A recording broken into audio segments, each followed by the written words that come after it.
తీగ. చాలామంది దీన్ని బంగారు పాప అని కూడా పిలుస్తారు. వైజాగ్లో బంగారు పాప అనే అంటారు. వైజాగ్లో బంగారు పాప అంటారంట, మా బుజ్జి చెప్తుంది. ఇక్కడ విజయవాడలో మాత్రం చాలా వరకు బంగారు తీగనే అంటారు, లేదా బంగారు చేప అంటారు.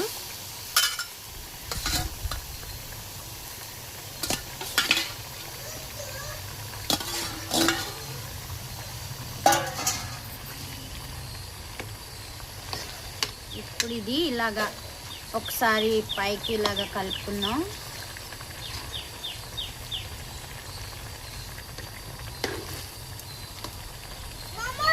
ఇట్లా కొంచెం మళ్ళీ అల్లం పేస్ట్ వేస్తున్నానండి.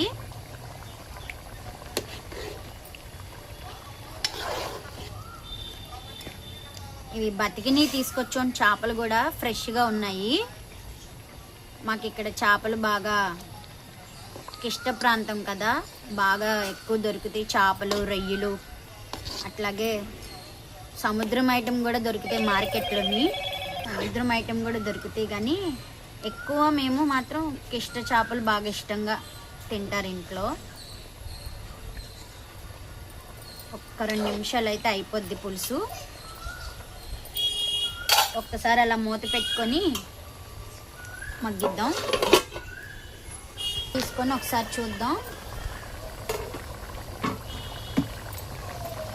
అయితే చేపల పులుసు కదండి, ఎక్కువ వాటర్ ఎక్కువ పోసేసిన పులుసు అంటే దానికి తగ్గట్టు వేసుకోవాలి. లేదంటే ఏంటంటే బాగా ఉడికిపోయి చేప ఇందులో బాగా ఉడకటం వల్ల ఇల్లిపోయి ముక్కంతా నజ్జు నజ్జు అయిపోద్ది. అందుకే ఇట్లాగ మనం ఉడికించుకొని పులుసు అది కూడా దానికి తగ్గట్టు పోస్తే చేప కూడా క్లియర్గా ఉంటుంది అన్నమాట. ఇదిగోండి ఇట్లా వస్తుంది. చేపల కూర అయిపోయింది.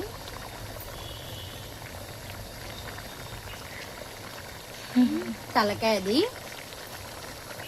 అయితే ఇప్పుడు మేము ప్రజెంట్ వారాహి అమ్మవారి చేస్తున్నాం. మేము తినము, మా పిల్లలు తినేస్తారు. అంటే మా అమ్మాయిను మా అల్లుడు వాళ్ళ కోసమని వండుతున్నా అనమాట. మేమైతే తిన్నాం కదా.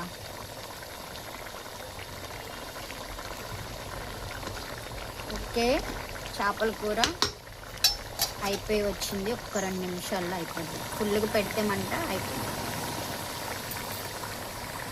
చేపల కూర రెడీ అయిపోయింది. ఇంక ఇప్పుడు వాళ్ళు తినేసి ఎట్లా ఉందో చెప్తారనమాట. Bye friends. Bye. Like.